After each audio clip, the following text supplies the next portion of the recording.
आज ज्योग्राफी का 4th day है। इससे पहले मैंने 3 वीडियो अपलोड कर दिया है। अगर आपने उसे वॉच नहीं किया तो आप 1 बाय 1 करके उसे भी वॉच कर लीजिए। तो जस्ट पीछे वाले क्लास में हमने रॉक के बारे में पढ़ा था। रॉक के बारे में हमने क्या पढ़ा था, एक बार पहले रिवाइज कर लेते हैं। आज हम मेटामॉर्फिक रॉक से पढ़ेंगे। रॉक 3 तरह के होते हैं, igneous rock, metamorphic rock, sedimentary rock.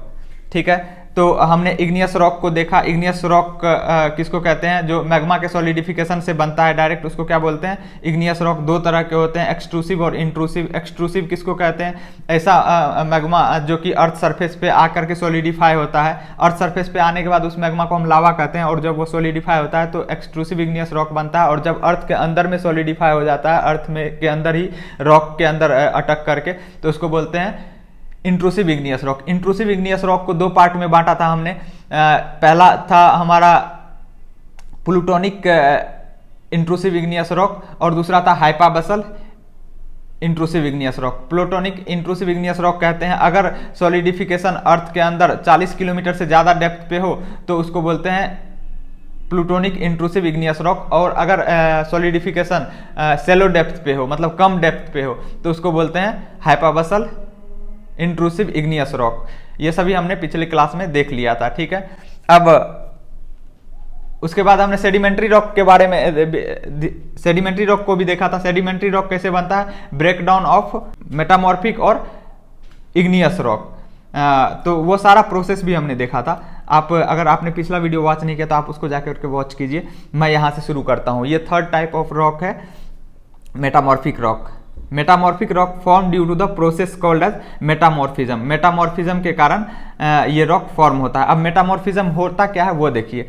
When a rock is subjected to high temperature और हाई प्रेशर और both, then the rock attain new characters. Such a newly characterise rock are called as metamorphic rock. जब किसी rock को high temperature और pressure दिया जाता है तो वो उसमें एक न्यू कैरेक्टर डेवलप होता है। उस तरह के न्यूली कैरेक्टराइज रॉक को क्या कहते हैं, मेटामॉर्फिक रॉक कहते हैं। जैसे एग्जांपल में लाइमस्टोन एक सेडिमेंट्री रॉक है जो कि वाटर में सॉल्युबल होता है।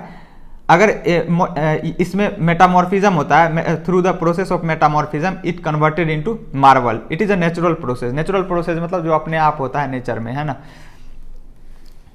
अगला है सैंडस्टोन एग्जाम्पल। अगला एग्जाम्पल सैंडस्टोन, जो कि ये भी एक सेडिमेंट्री रॉक है। Through the process of metamorphism. Metamorphism मतलब when it is subjected to high pressure and temperature it convert into quartz. ये क्वार्ट्ज में कन्वर्ट होता है। ये भी क्या है, मेटामॉर्फिक रॉक है। तो सेडिमेंट्री से मेटामॉर्फिक में कन्वर्ट होता है। इग्नियस रॉक जैसे कि एग्जाम्पल है granite.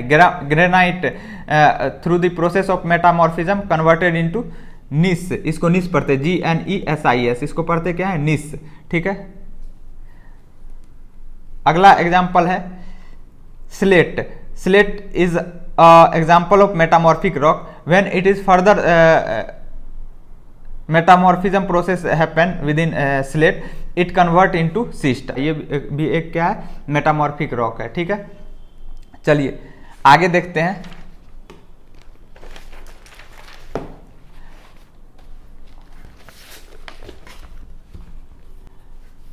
Type of metamorphic rock.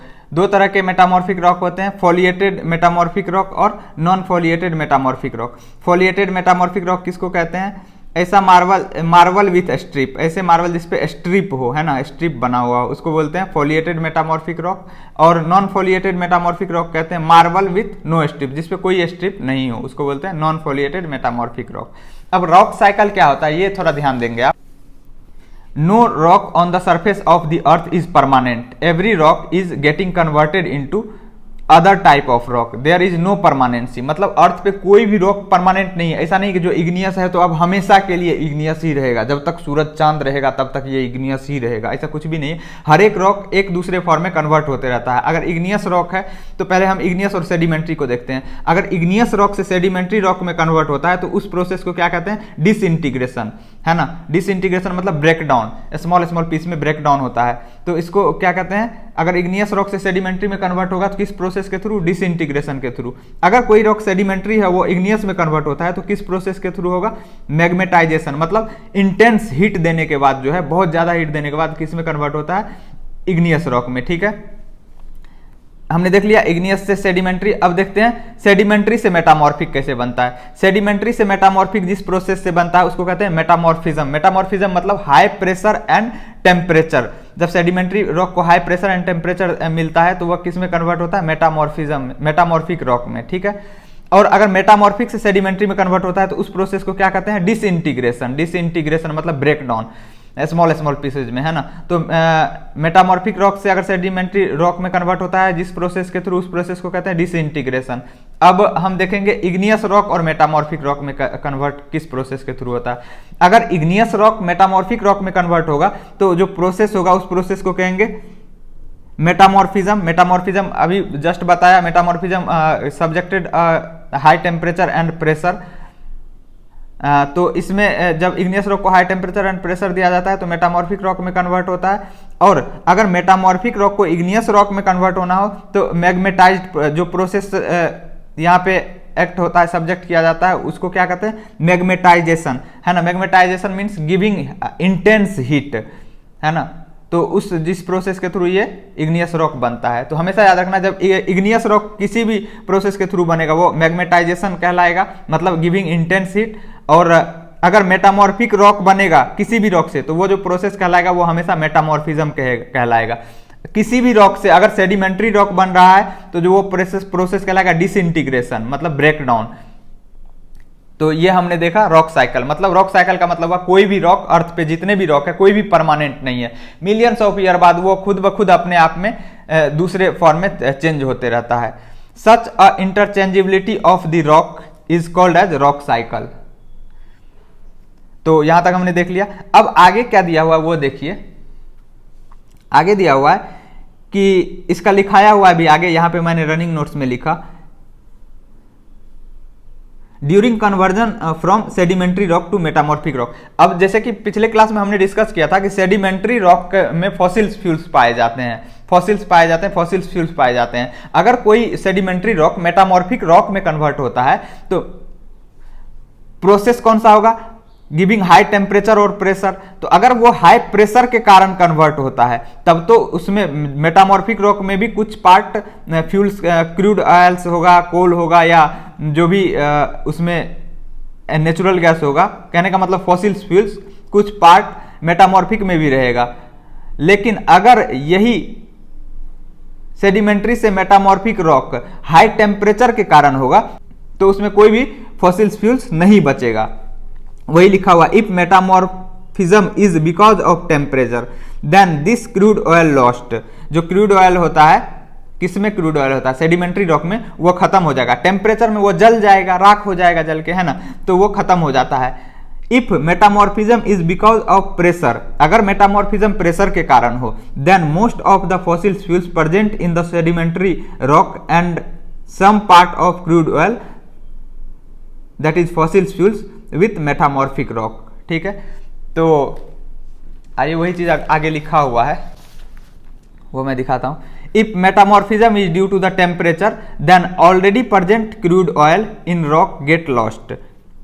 If metamorphism is due to pressure then already present crude oil, most of the fossil fuels present in the sedimentary rock and some are present in metamorphic rock.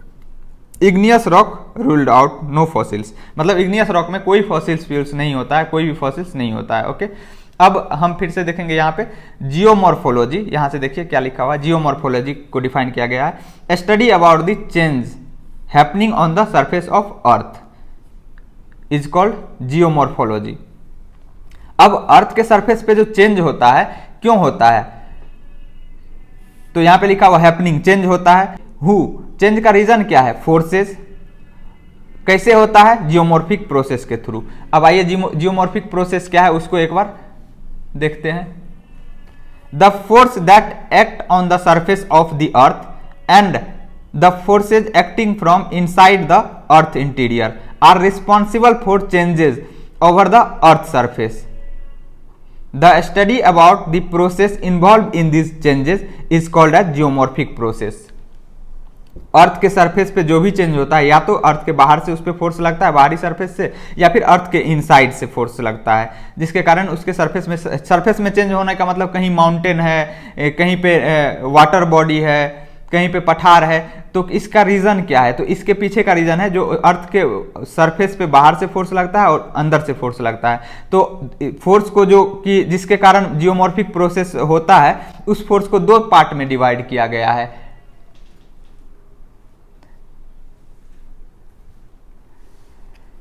Endogenic forces और exogenic forces.